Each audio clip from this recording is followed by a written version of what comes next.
वाङ्मे मनसि प्रतिष्ठिता मनो मे वाचि प्रतिष्ठितम् आविराविर्मयेधि वेदस्य मानिस्थ श्रुतं मे मा प्रहासि रनेनाधीतेनाहो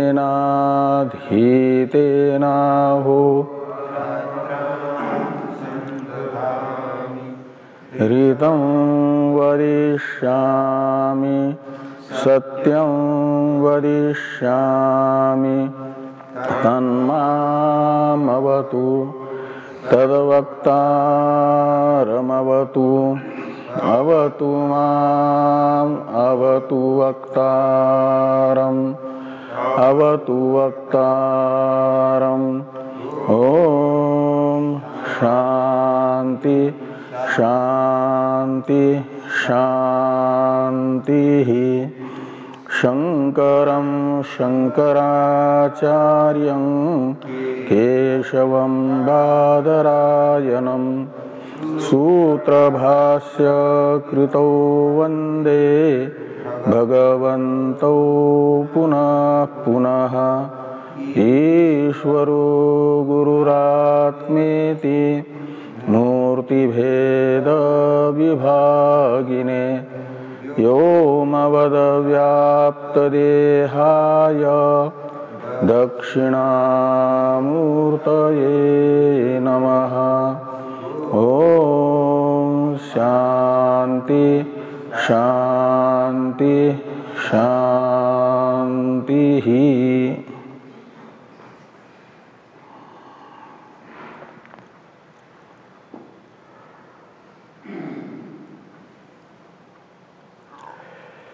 ऋग्वेदीय ऐत्रेय उपनिषद के द्वितीय अध्याय के चतुर्थ कंडिका के व्याख्यान रूप भाष्य की चर्चा संपन्न हुई।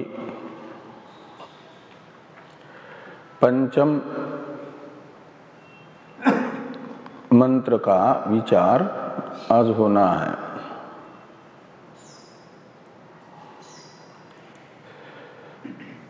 पंचम मंत्र के अवतरण के रूप में है तद उक्तम ऋषिणा, यह ब्राह्मण वाक्य। ये भाष्यकार भगवान का वाक्य नहीं है, वेद का ही वाक्य है, तद उक्तम ऋषिणा। ये वेद ब्राह्मण भाग तथा मंत्र भाग के रूप में दो विभागों में विभक्त है ना। तो जो ऐत्रेय उपनिषद है वो ब्राह्मण भाग की है, इसलिए पूर्व अध्याय तथा द्वितीय अध्याय के 4 कंडिकात्मक वाक्य ये माना जाएगा ब्राह्मण भाग। और इस ब्राह्मण भाग के द्वारा उक्त जो अर्थ है उसका समर्थक मंत्र भी है। मंत्र भाग में इसे स्वयं ब्राह्मण बता रहा है, यानी अपने द्वारा उक्त अर्थ को के संवादक के रूप में मंत्र को यहाँ पर ब्राह्मण भाग के द्वारा लाया जा रहा है। संवादक कहते हैं समर्थक।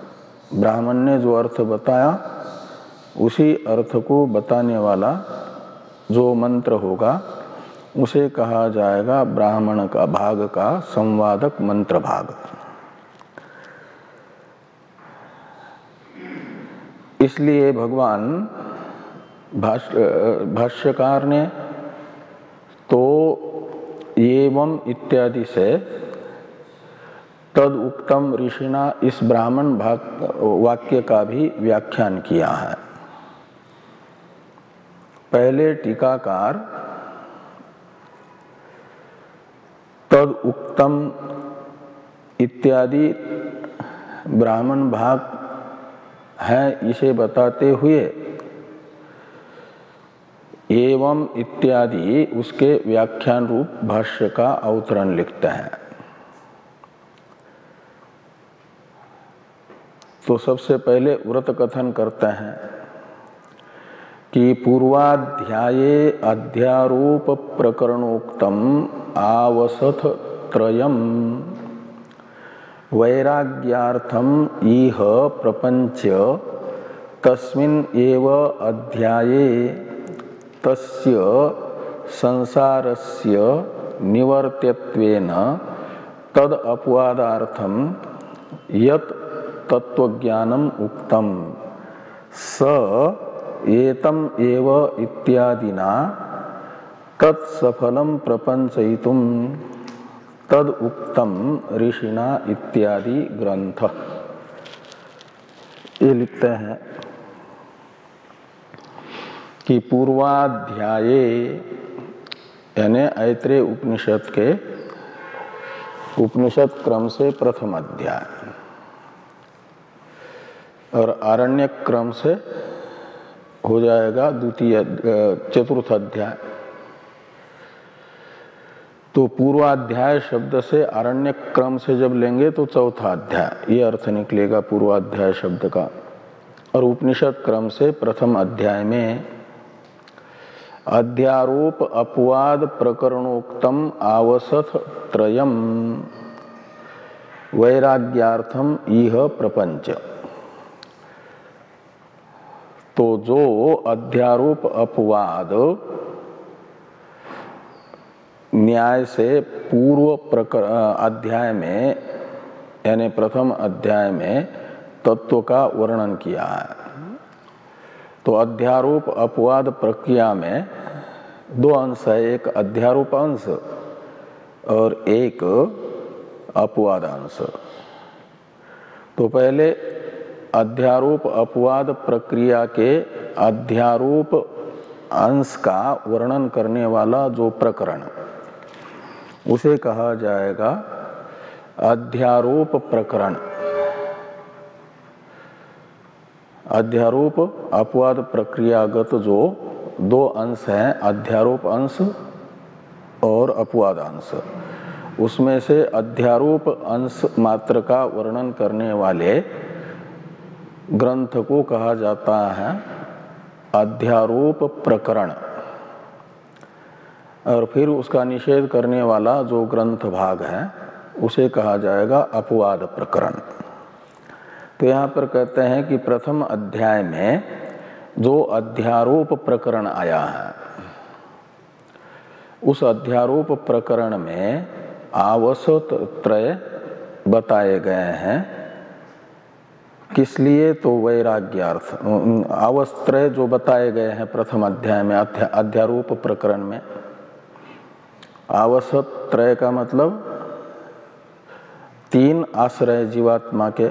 आवसत शब्द का अर्थ है आश्रय, अहंता का आश्रय, जीव जिसमें रहता है तादात्म्य करके, उसे कहा गया आवसत त्रय। एक पितृ शरीर, मातृ शरीर और पितृ शरीर छूटने के बाद जो होने वाला शरीरांतर, वो है तीन आवसत। और इन तीन आवसतों का वर्णन प्रथम अध्याय में अध्यारोप प्रकरण में आया और उसी का स्पष्टीकरण इह शब्द से लेना ये द्वितीय अध्याय को। तो वैराग्यार्थम इह प्रपंच, तो उसी आवसत त्रय का इह यानी द्वितीय अध्याय प्रपंचयन यानी स्पष्टीकरण करते हुए। क्यों स्पष्टीकरण किया, विस्तार किया? तो कहते वैराग्यार्थम, वैराग्य के लिए। तस्मिन ये हुआ अध्यारोप प्रकरण का भी विस्तार से कथन करने के लिए द्वितीय अध्याय ये बता रहे हैं, और अपवाद प्रक्रिया का भी स्पष्टीकरण करने के लिए द्वितीय अध्याय है। तो आगे कह रहे हैं कि तस्मिन् एव अध्याये, इसमें तस्मिन् शब्द से प्रथम अध्याय का ही ग्रहण करना है। तो प्रथम अध्याय में ही तस्य संसारस्य निवर्त्यत्वेन तद अपवादार्थम यत् तत्वज्ञानम उक्तम। तो प्रथम अध्याय के अपवाद प्रकरण में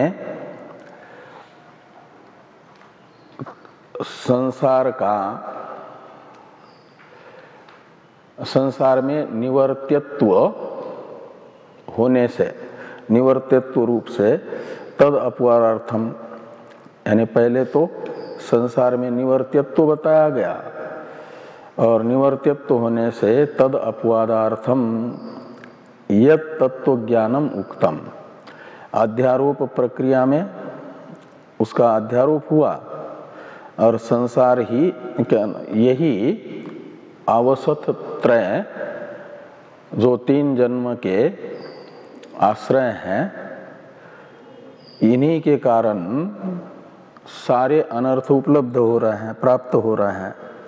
इसलिए इनमें हेयत्व यानी निवर्त्यत्व दिखा करके फिर उस निवर्त्य संसार को, आवसत त्रय को ही आगे संसार शब्द से कहा गया है। तो इसलिए 5 नंबर टिप्पणी में टिप्पणीकार लिखते हैं कि आवसत त्रयात्मकस्य संसारस्य, ये संसार कैसा है? आवसत त्रयात्मक है, यानी आवसत त्रय ही संसार है और उनमें दुख हेतुत्व होने से, आवसत त्रय रूप संसार में दुख हेतुत्व होने से हेयत्व है, निवर्त्यत्व है, ये निश्चित हुआ। अब उसका निवर्तन किससे होगा?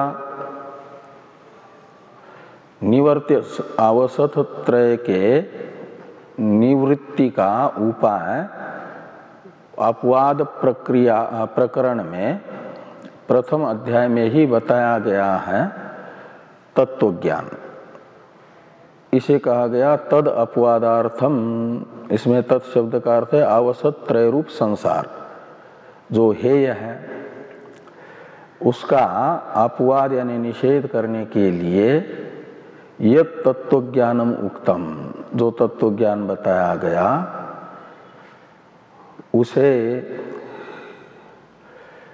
किस वाक्य से बताया गया है? तत्वज्ञानम स एतम एव इत्यादि ना। तो स एतम एव इत्यादि वाक्य से फिर तत्सफलम प्रपंचयितुम तद उक्तम ऋषिणा इत्यादि ग्रंथ। तो स एतम एव इत्यादि वाक्य से प्रथम अध्याय में आवसत त्रय रूप संसार के निवृत्ति के उपाय के रूप में जिस तत्वज्ञान को बताया गया है, तत् सफलम, इसमें तत् शब्द से उसी तत्व ज्ञान को लेना। प्रथम अध्याय के अपवाद प्रकरणोक्त तत्व ज्ञान का परामर्शक है तत्सफलम में तत्शब्द। तो वो जो तत्व ज्ञान है उसका फल सहित स्पष्टीकरण करने के लिए प्रपंचयितुम यानी स्पष्टयितुम तद उक्तम ऋषिणा इत्यादि ग्रंथ। तो तद उक्तम ऋषिणा इत्यादि उपनिषद भाग है, द्वितीय अध्याय का भाग है। तो इसका अर्थ है कि तद उक्तम ऋषिणा ये भी वेद है और ये ब्राह्मण भागात्मक वेद है और ये है पंचम मंत्र का अवतरण रूप वाक्य, वेद वाक्य। इस वेद वाक्य की व्याख्या भगवान भाष्यकार कर रहे हैं एवं संसरण इत्यादि से। इस भाष्य का अवतरण लिखते हैं टीकाकार कि तत्र तत्शब्दार्थम आह। तो तत्र यानी तद उक्तम ऋषिणा इति ब्राह्मण वाक्य, ये तत्र शब्द का अर्थ निकलेगा। इस ब्राह्मण वाक्य में जो तत्शब्द है प्रथम पद के रूप में प्रयुक्त, उसका अर्थ भगवान भाष्यकार बता रहे हैं। तत् ये सर्वनाम जिस अर्थ का परामर्शक बन रहा है उस अर्थ को भगवान भाष्यकार स्पष्ट कर रहे हैं एवं इत्यादि ग्रंथ से। तो भाष्य को देखिए, एवं संसरन अवस्था अभिव्यक्ति त्रय रूपेण,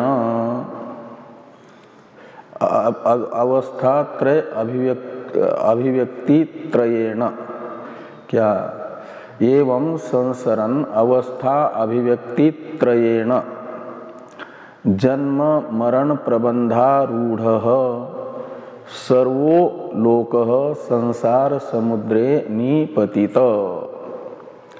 कथंचित यथा श्रुत्युक्तम आत्मानं विजानाति। तो ये कहते हैं एवं,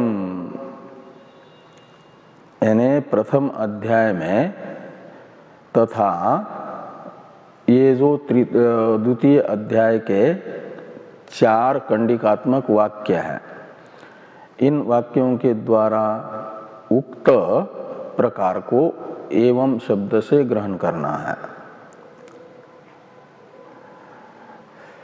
तो एवं यानी प्रथम अध्याय में बताए गए प्रकार से तथा इन 4 उसके व्याख्यान रूप 4 वाक्यों से संसरन अवस्था अभिव्यक्ति त्रयेण, तो अवस्था त्रय अभिव्यक्ति ही संसरण है। अवस्था त्रय की अभिव्यक्ति ये संसार है, और इस संसार को प्राप्त करता हुआ संसरण जन्म मरण प्रबंधारूढ़ सर्वोलोकः, सर्वलोकः का ये विशेषण है। अवस्था त्रय अभिव्यक्ति त्रयेण संसरण और जन्म मरण प्रबंधारूढ़ ये लोक का विशेषण है। और संसार समुद्रे निपतित ये भी लोक का ही विशेषण है। तो इन 3 विशेषणों से युक्त जो लोक है, लोक शब्द से लेना प्राणियों को, तो इन 3 विशेषणों से युक्त जो प्राणी हैं, जीव हैं, वो एक जीव 2 जीव नहीं, अपितु अविद्या काम कर्म जो जन्म मरण के हेतु है उनके वशीभूत सभी जीव। इसे बताने के लिए सर्व ये विशेषण है। तो सर्वोलोकः यानी समस्त जीव, वो समस्त जीव भी कौन से, जो अविद्या काम कर्म से ग्रस्त है, वे अभिव्यक्ति त्रय रूप से संसरण यानी रुकते नहीं हैं, एक स्थान पर चलते ही रहते हैं। श्रीगतो धातु से सम उपसर्ग पूर्वक क्षत्रिय प्रत्यय का रूप है संसरण का मतलब ये प्रक्रिया चल रही है निरंतर। एक अवस्था की अभिव्यक्ति हुई तो वहीं पर नहीं रहता, वहां से दूसरी अवस्था में आता है, फिर वहां से तीसरी अवस्था में आता है, फिर प्रथम अवस्था, फिर द्वितीय अवस्था, फिर तृतीय अवस्था, ऐसे ये चल रहा है। जन्म मरण प्रबंध कहा जाता है प्रवाह को। तो जन्म मरण प्रवाह रूढ़ हो गए, यानी प्रवाहित हो रहे हैं संसार में निरंतर सभी जीव, और इन्हें कहा गया संसार समुद्रे निपतित। तो संसार रूप सागर में डूब रहे हैं। ऐसे जो जीव है उनमें से कोई जीव किसी प्रकार से संसार के निवृत्ति के उपाय के रूप में अपने ही पारमार्थिक स्वरूप को जान लेता है शास्त्रोक्त पद्धति से। इसे कहा जा रहा है कथंचित यथा श्रुत्युक्तम आत्मानं विजानाति। तो कथंचित शब्द का अर्थ करता है 3 नंबर टिप्पणी में टिप्पणीकार कि अनेक जन्म अभ्यास परिपाक वशेन, ये कथंचित का अर्थ है कि अनेक जन्म में अभ्यास किया जा रहा है आत्मज्ञान की साधना का, आत्मज्ञान के लिए प्रयास किया जा रहा है। और जब वो प्रयास परिपक्व हो जाता है, किसी भी साधन का परिपाक माना जाता है उसकी फलावस्था को। तो ज्ञान के साधनों का अनेकों जन्मों से अनुष्ठान कर रहा है, अभ्यास कर रहा है, तो उन साधनों का परिपाक माना जाएगा ज्ञान अवस्था को। तो इसलिए क्या करता है कि ज्ञान को प्राप्त कर लेता है। तो ये कहा कि कथंचित यथा श्रुत्युक्तम आत्मानं विजानाति। श्रुति ने आत्मानं का विशेषण है यथा श्रुत्युक्तम। तो श्रुतिम अनतिक्रम्य इति यथा श्रुति, ये श्रुति ने जैसा आत्मा को बताया है, श्रुति आत्मा को बताती है आत्मा वा इदम एक एव अग्र आसीत नान्यत किंचन मिषत इत्यादि से सजातीय विजातीय स्वगत भेद रहित एक मेवा द्वितीय आत्मा को बता रही है, निर्विशेष चेतन के रूप में बता रही है। वह आत्मा है यथा श्रुत्युक्त आत्मा, और उसे विजानाति यानी वह मैं हूँ, निर्विशेष चिदानंद मैं हूँ, ऐसा प्रतिपल अनुभव करता है। उसे कहा जाएगा यथा श्रुत्युक्तम आत्मानं विजानाति। शब्द का अर्थ ये निकलेगा। वो कौन? जिसने आत्मज्ञान की साधना करते करते अनेक जन्म बिताए हैं। ये यथा कथनचित शब्द बता रहा। इसलिए गीता में भी भगवान ने कहा बहुनाम जन्मनाम अन्ते ज्ञानवान माम प्रपद्यते। अनेकों जन्मों से ज्ञान की साधना करते करते अंतिम जन्म में ज्ञानी बन करके मुझे आत्म रूप से प्राप्त करता है। ज्ञानवान माम प्रपद्यते। और ये ज्ञान कब होता है? तो कहते किसी भी अवस्था में हो सकता है। यस्यां कस्यांचित अवस्थायाम, यानी जो पुत्र शरीर रूप तृतीय आवसत है उसमें भी हो सकता है, उसमें आए हुए जीव को भी हो सकता है, और गर्भस्थ शिशु को भी हो सकता है। ये दिखाने के लिए यस्यां कस्यांचित अवस्था, ये अवस्था का विशेषण है। यस्यां कस्यांचित, उसके लिए कोई जरूरी नहीं कि पुत्र शरीर रूप आवसत में आने पर ही ज्ञान होगा। जिसकी ज्ञान की साधना पूर्व जन्म में ही संपूर्ण हो गई है और भावी प्रतिबंध थोड़ा बचा था, वह गर्भवास में आकर के भोग करके दूर हो गया। भावी प्रतिबंध होता है भावी प्रारब्धात्मक प्रतिबंध।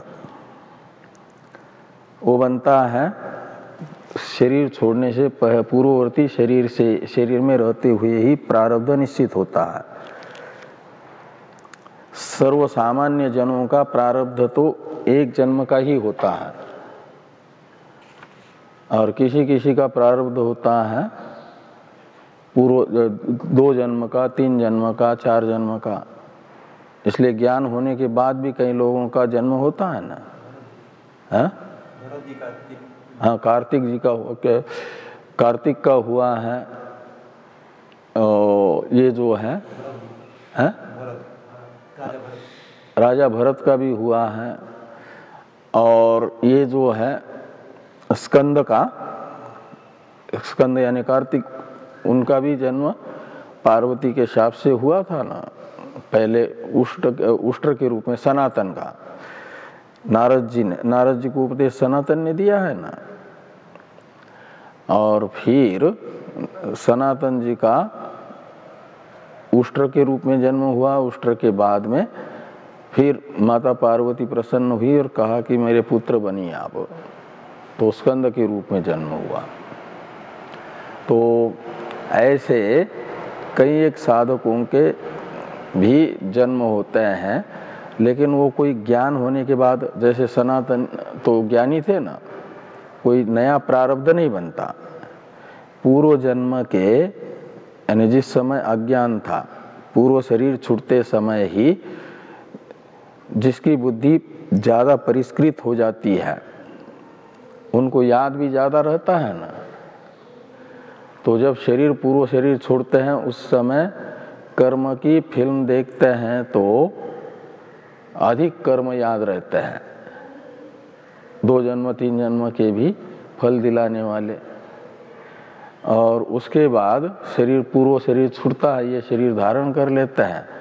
शरीर का प्रारब्ध एक का तो पूरा हुआ, लेकिन अभी भावी प्रतिबंध के रूप में प्रारब्ध अवशिष्ट है, वो उसी उतने कर्म का फल भोगने के लिए ही आएगा। तो गर्भवास में ही ज्ञान हुआ, प्रतिबंधक ज्ञान के प्रतिबंधक भावी प्रतिबंध की निवृत्ति होते ही बाकी साधना सब पहले ही हो चुकी है। किनकी? यहाँ वामदेव ऋषि का उदाहरण दिया जा रहा है। इसलिए कहते हैं कि यस्यां कस्यांचित अवस्थायाम, तो जिस किसी भी अवस्था में, का मतलब अनेक जन्मों के अभ्यासवशात क्या कर लेता है कि तदेव है कि तदैव है। पुरानी पुस्तक में एकार की मात्रा है कि अवकार की मात्रा है? एकार की। तो फिर तत् शब्द का अर्थ करना होगा तत्रैव, यानी तस्याम एव अवस्थायाम। ये तत् इस अर्थ में, तत् एवं उक्त सर्व संसार बंध कृतकृत्यो भवति। तो एवं उक्त, तदेव, एवं तत् को वैसा ही रहने दीजिए। तो तत् एवं उक्त, एवं मुक्त संसार, ये एव है तदेव, और मुक्त सर्व संसार बंधन, ये मुक्त शब्द है, यानी सारे संसार बंधन से मुक्त हो गया उसी अवस्था में। तो कृतकृत्यो भवति, तदेव का अर्थ है तस्याम एव अवस्थायाम, ये अर्थ निकलेगा। तो तस्याम एव अवस्थायाम कृतकृत्यो भवति, जिस अवस्था में ज्ञान हुआ उसी अवस्था में वह कृतकृत्य हो जाता है, यानी सारे कर्तव्यों का उसके अनुष्ठान संपन्न हो जाता है, कोई कर्तव्य शेष नहीं रहता। कृतकृत्यो भवति कैसे? कहते मुक्त सर्व संसार बंधन, समस्त संसार बंधन से मुक्ति ही परम लाभ है ना। उसके बाद तो ब्रह्मवेद ब्रह्मैव भवति के अनुसार ब्रह्म रूप है और ब्रह्म का कोई कर्तव्य नहीं होता, ऐसे ब्रह्मज्ञ का भी कोई कर्तव्य नहीं होगा। कृतकृत्यो भवति इति एतत् वस्तु, तो इति एतद वस्तु, इसमें एतद वस्तु का अर्थ करते हैं संसार समुद्रे टीकाकार, टीका में कि संसार समुद्रे पतनम तत्वज्ञानाच्च तन्निवृत्ति इति एतद वस्तु इत्यर्थ। तो संसार सागर में पतन एवं उससे आत्मज्ञान से उद्धार,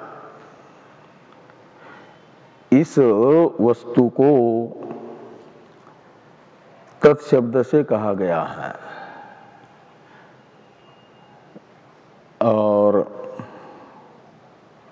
इति एतत् कहा गया भाष्य में, एतत् का, इति एतत् का तो अर्थ कर दिया टीकाकार ने कि संसार समुद्रे पतनम तत्वज्ञानाच्च तन्निवृत्ति इति एतद वस्तु, ये भाष्यस्थ एतद वस्तु इसका अर्थ है।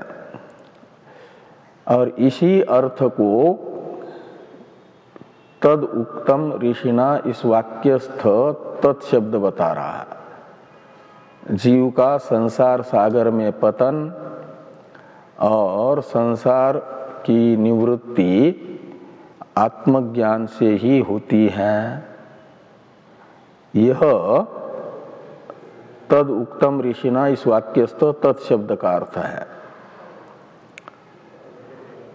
तो इति एतद वस्तु और तद ऋषिना, ऋषि शब्द का अर्थ मंत्र दृष्टा भी होता है और मंत्र भी होता है। यहाँ ऋषि शब्द मंत्र अर्थ में है। तो तद उक्तम ऋषिणा यानी मंत्रेणापि, तो तद मंत्रेणापि उक्तम, तो जो बात ब्राह्मण भाग ने बताई है, जीव का संसार सागर में पतन और उससे उद्धार आत्मज्ञान से, यह ब्राह्मण भाग ने बताई है अभी तक के बात, इसे मंत्र भाग ने भी बताया है। मंत्र भागेनापि तद उक्तम इति आह, इति आह, इसमें आह का कर्ता कौन होगा?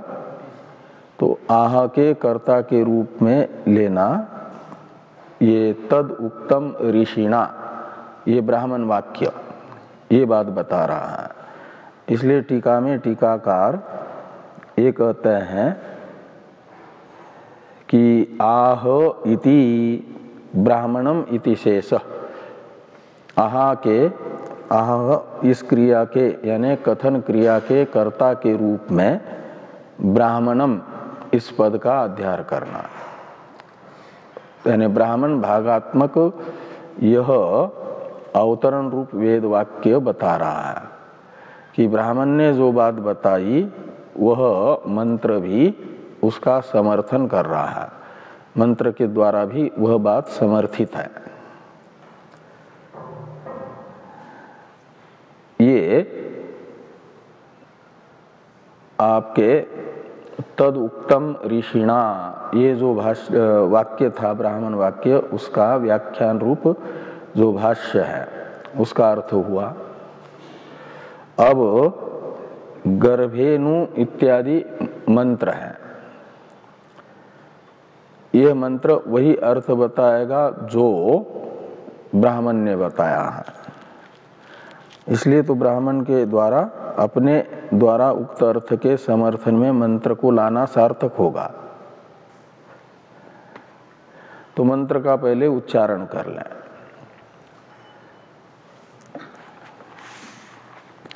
गर्भेनु सन अन्वेषामवेदम्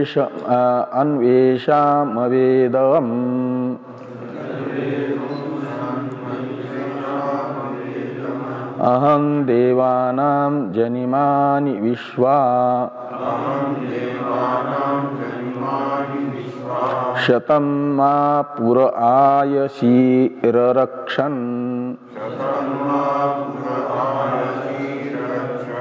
अधः शेनो जवसा निरदीयमिति गर्भ एव एतत्सयानो वामदेव एवं वाच।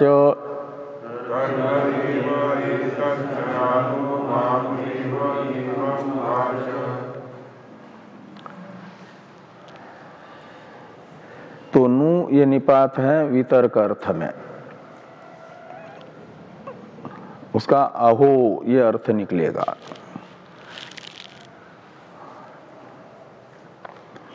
येषाम इस सर्वनाम का अन्वय है देवानाम के साथ और अनु उपसर्ग का अन्वय होगा आवेदम इस क्रिया के साथ, इसलिए अन्ववेदम ऐसा अनु अवेदम है यण होकर के अन्ववेदम ये बनेगा। अन्ववेदम अन्ववेदम ये उत्तम पुरुष होने से उसका कर्ता होगा अहम अर्थ।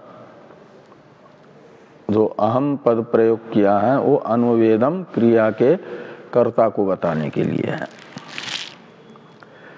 तो इसका अन्वय होगा और अहम का विशेषण है गर्भे सन। अहम येषाम देवानाम जनिमानि विश्वा अन्ववेदम नु, ऐसा अन्वय करिए। नु को एकदम अंत में लीजिए या तो एकदम पहले लीजिए, उसका अहो अर्थ निकलेगा। तो ये गर्भे सन अहम येषाम देवानाम विश्वाजनिमानि अन्ववेदम नु, ये अन्वय ध्यान में आना। और इसका हिंदी में अर्थ निकलेगा फिर अन्वय का गर्भे सन का अर्थ है गर्भ में निवास करते हुए ही। तो मातृ उदर में निवास करते हुए ही, और ये किसका विशेषण है? सन अहम का। और अहम शब्द का प्रयोग वामदेव ऋषि अपने लिए कर रहे हैं। वामदेव ऋषि बता रहे हैं कि अपनी माता के गर्भ में निवास करते हुए ही मैंने येषाम देवानाम यानी इन वागादि देवता तथा अग्न्यादि देवताओं के विश्वाजनिमानि, विश्वा को विश्वानी ऐसा प्रयोग करिए, छांदस प्रयोग है। जनिमानी का विशेषण है ना, द्वितीया का बहुवचन है। तो विश्वानी जनिमानी अन्ववेदम का मतलब इन वागादि देवता तथा अग्न्यादि देवताओं के विश्वानी का अर्थ है समस्त, जनिमानी का अर्थ है जन्म। तो वागादि देवताओं के समस्त जन्मों को अन्ववेदम मैंने जान लिया। अनु का अर्थ है श्रवण मनन निधिध्यासन के पश्चात, यानी ज्ञान के साधनों के परिपाक के पश्चात। शास्त्र आचार्य उपदेश पहले ही हुआ और उस उपदेश के अर्थ का मनन निधिध्यासन भी मैंने किया, और फिर मैंने इन देवताओं के जनिमानी को जाना, यानी सारे जन्मों को जाना। तो वागादि का जन्म ही, वागादि में तादात्म्य अभिमान करने वाला जो जीव है उसका जन्म होता है ना। अध्यात्म में वागादि का जो है उनमें तादात्म्य अभिमान करके रहता है जीव, और वागादि के जन्म को मान लेता है अपना जन्म, वागादि के व्यापार को मान लेता है अपना व्यापार। तो वागादि देवता शब्द से अध्यात्म में वागादि को लिया गया, इंद्रियों को। इन वागादि इंद्रियों का, इंद्रियों के जो जन्म हुए हैं उन सारे जन्मों को मैंने जाना, और अग्न्यादि के भी जो अधिदैव में अग्न्यादि है, और उन अग्न्यादि के भी समस्त जन्मों को मैंने जाना है। अन्ववेदम अहम, इसका अर्थ है अधिदैव अध्यात्म वागादि तथा अग्न्यादि के जन्मों को जानने वाला, इनका ज्ञाता साक्षी इनसे अलग है। ये तो अनात्मा है, उत्पत्ति विनाशशील है, वागादि तथा अग्न्यादि। और वागादि अग्न्यादि से उपलक्षित आदिभौतिक तथा आदिभौतिक भी ले लेना, तीन प्रकार का जगत है ना, आध्यात्मिक, आधिदैविक, आदिभौतिक।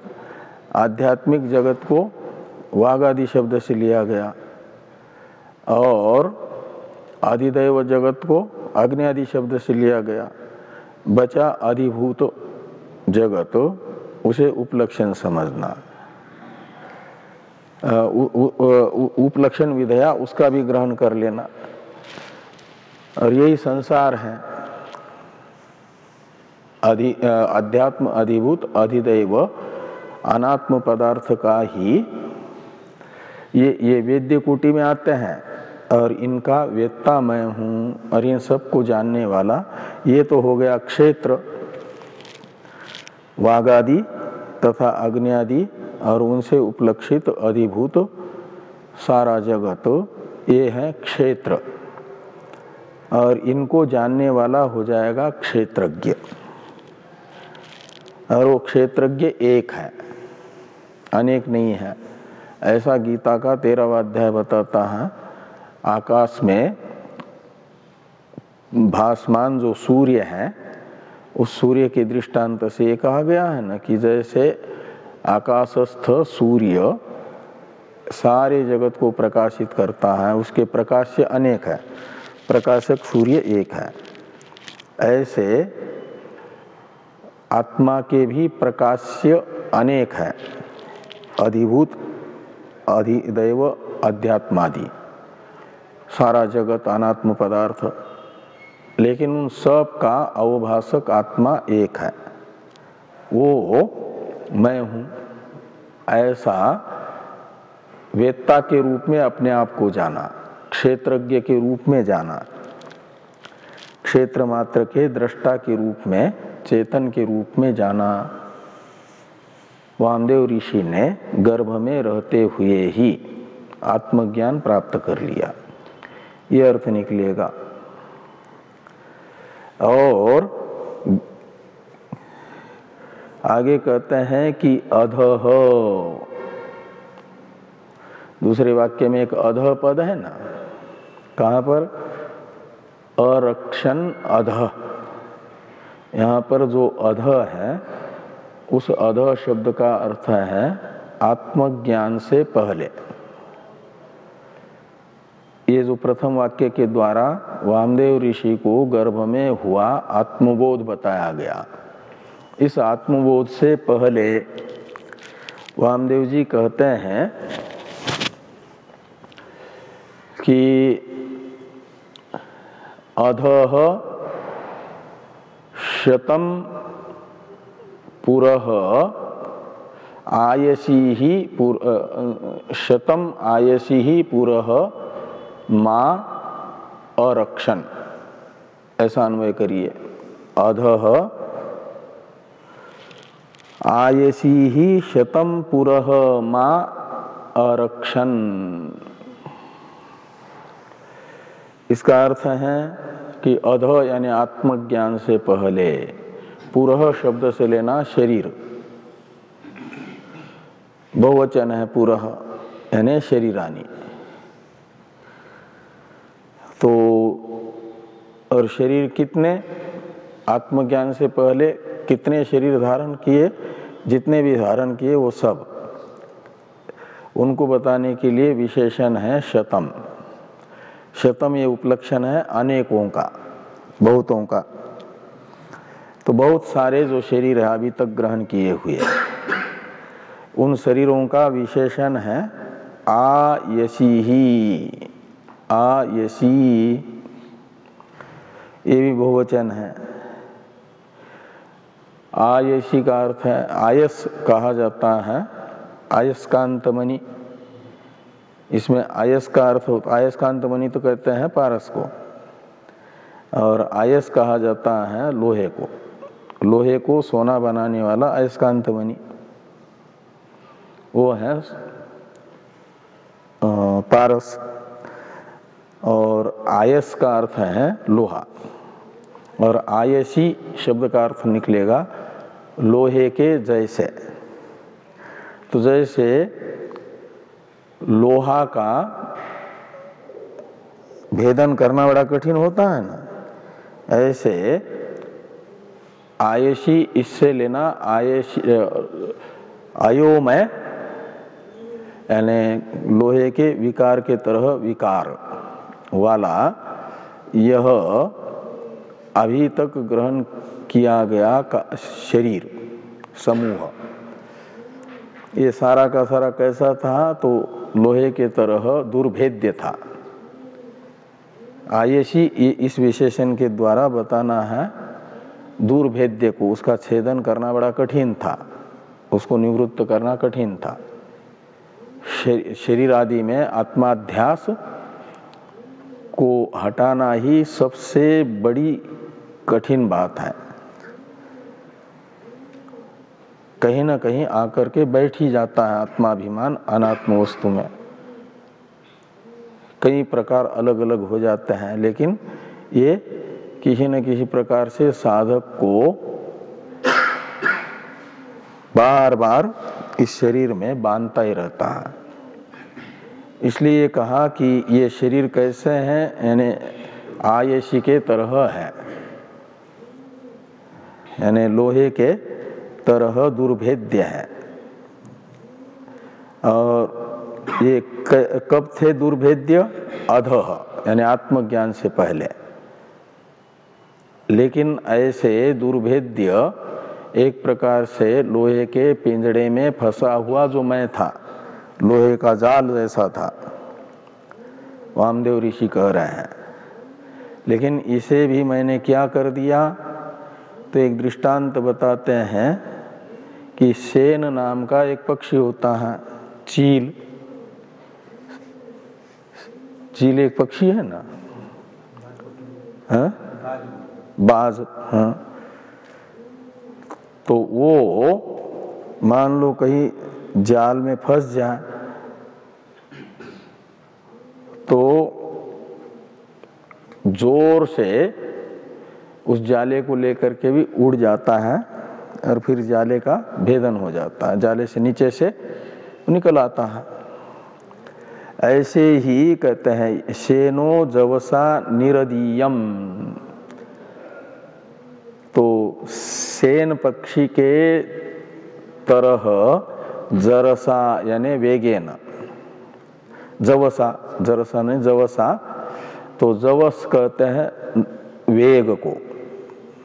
तो जैसा जाल में फंसा हुआ बड़े वेग के साथ उड़ जाता है और जाल से छूट जाता है, ऐसे ही कहते हैं अति जवेन, जवसा का अर्थ निकलेगा उस सेन पक्षी के तरह मैंने भी इस लोहे के पिंजड़ा स्थानीय शरीरों को निरदीयम,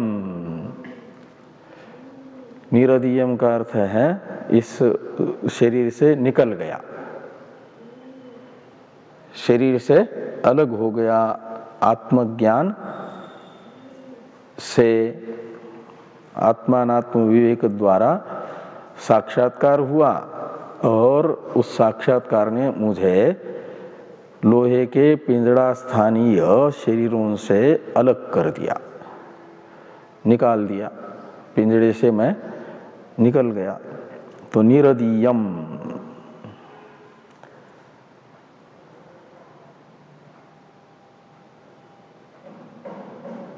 इति यानी इस प्रकार का ज्ञान वामदेव जी को हुआ। कहाँ पर?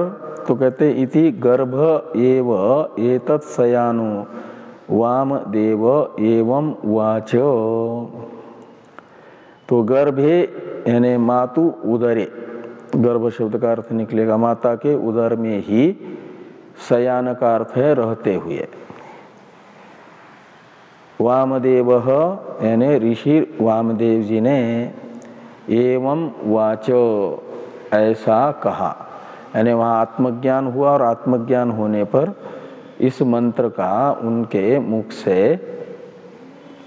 उद्गार हुआ, ये मंत्र निकल आया उनके मुख से।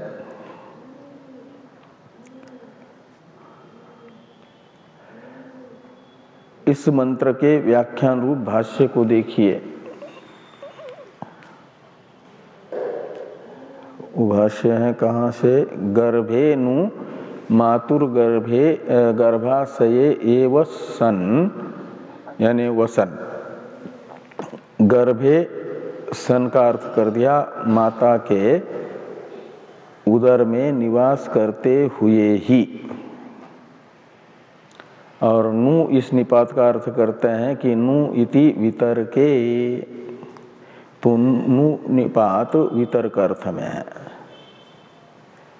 और अनेक जन्मांतर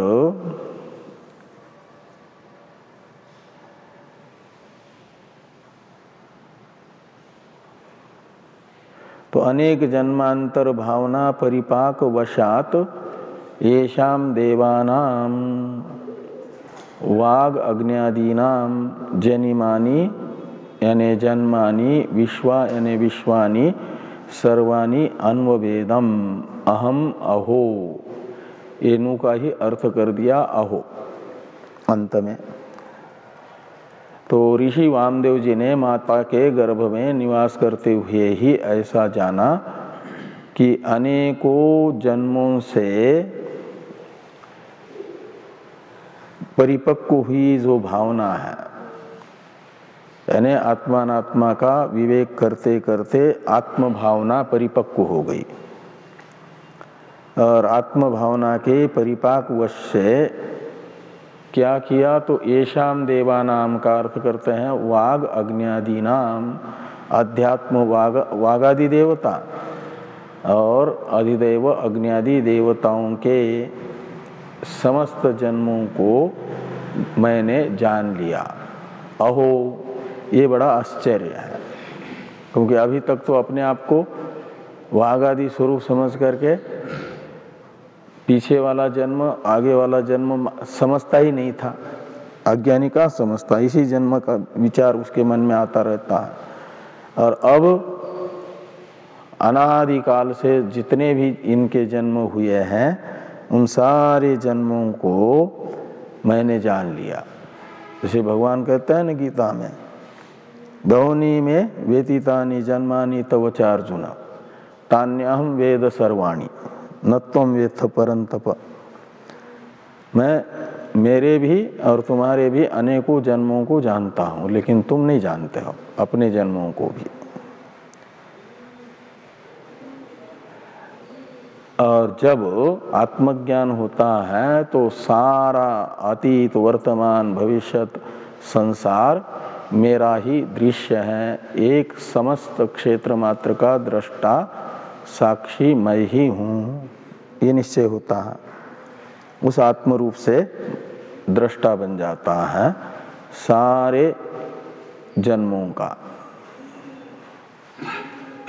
इस अभिप्राय से लिखा अनेक जन्मांतर भावना परिपाक वशात येषाम देवानाम वाग अग्न्यादीनाम जनिमानी यानी जन्मानी विश्वानी सर्वाणी अन्ववेदम अहम अहो।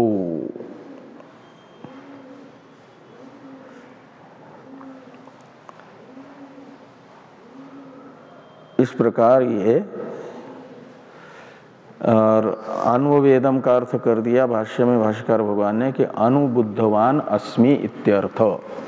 अनुवेदम का अर्थ है अनुबुद्धवान अस्मि। अनु का अर्थ है जब वासना परिपक्व हो गई, आत्मवासना अनेक जन्म के अभ्यासवशात, तब मैंने जाना।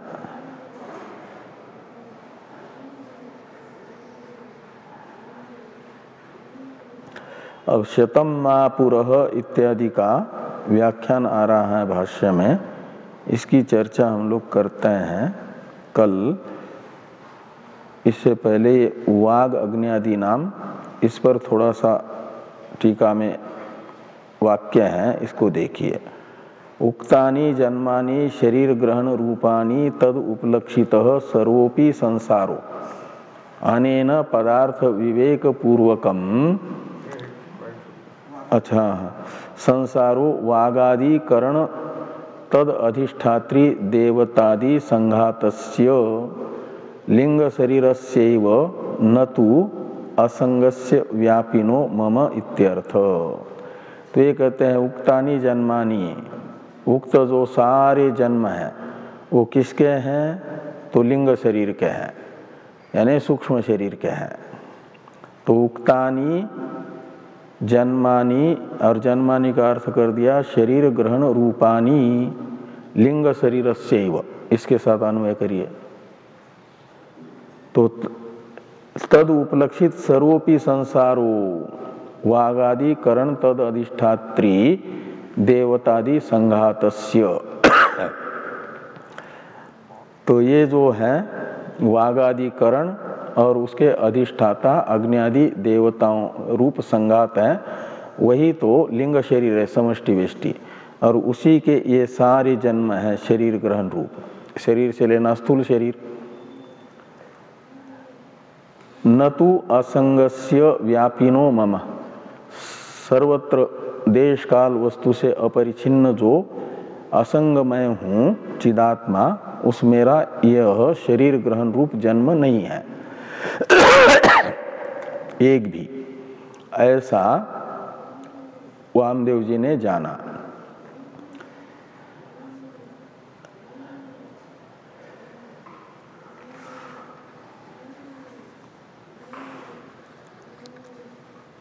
एक वाक्य और इसी के विषय में है, लेकिन उसको कल देखते हैं। चलो वहां तक जाना पड़ेगा। ओम वांग्मे मनसि प्रतिष्ठिता मनो में वाची प्रतिष्ठितम् आविराविर्मयेधि वेदस्य श्रुतमे मा प्रहासी प्रणेनाधीतेनाहो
दक्षिणा